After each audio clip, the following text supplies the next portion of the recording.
जय श्री श्याम, जय श्री श्याम। आज हम फिर मिलेंगे एक नए वीडियो के साथ। मुझे आशा है कि सब लोग अच्छे होंगे। सुनिएगा, आखिर कौन था वह योद्धा जो कर्ण का कवच कुंडल तोड़कर उसका वध कर सकता था? आखिर किस अस्त्र से कर्ण का कवच कुंडल तोड़ा जा सकता था?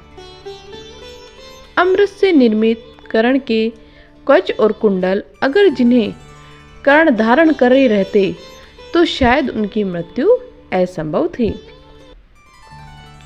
तो क्या महाभारत काल में कोई ऐसा राजा था जो कर्ण के कवच और कुंडल को भेज सकता था? क्या श्री कृष्ण का सुदर्शन चक्र, अर्जुन का पशुपति अस्त्र, अश्वत्थामा का नारायण अस्त्र, इंद्र का वज्र और महादेव का त्रिशूल, क्या इनमें से कोई ऐसा अस्त्र था जो कर्ण का कवच कुंडल सहित उसका वध कर सकता था?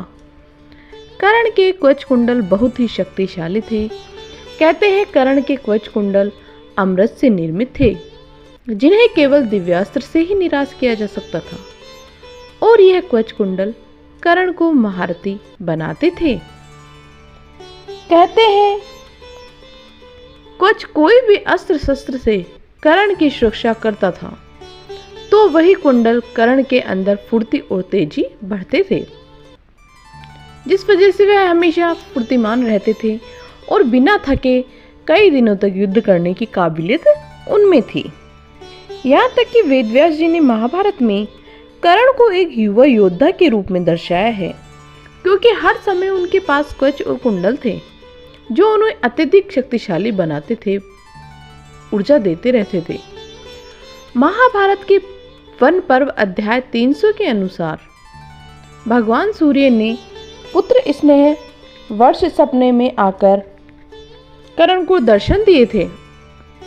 यह वह समय था जब महाभारत का युद्ध नहीं होने वाला था।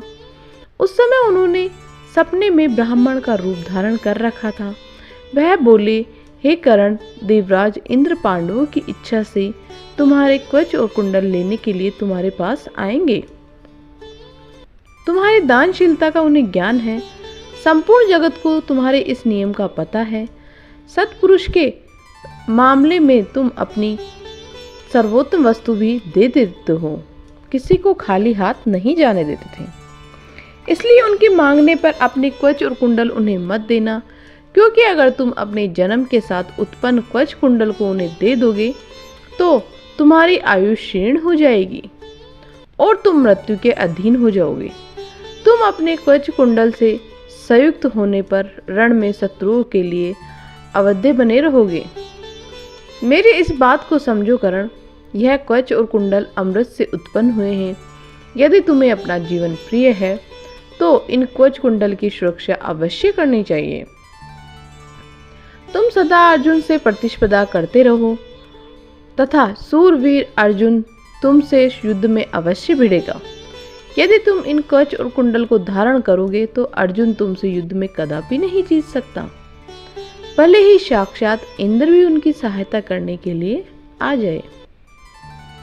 इसलिए अगर समरभूमि में तुम अर्जुन से जीतने की अभिलाषा रखते हो तो इंद्र को यह युद्ध कवच और कुंडल कदा ही मत देना।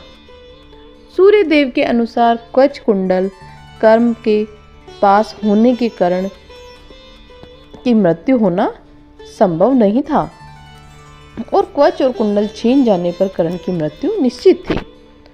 तो दूसरा पार्ट बहुत ही जल्दी आने वाला है। दूसरा भाग देखने के लिए हमारे चैनल को सब्सक्राइब जरूर करें और हाँ, बेल आइकन को जरूर दबाएं, ताकि जैसे ही दूसरा भाग आएगा तो उसका नोटिफिकेशन आपको सबसे पहले मिल सकेगा। Thank you so much.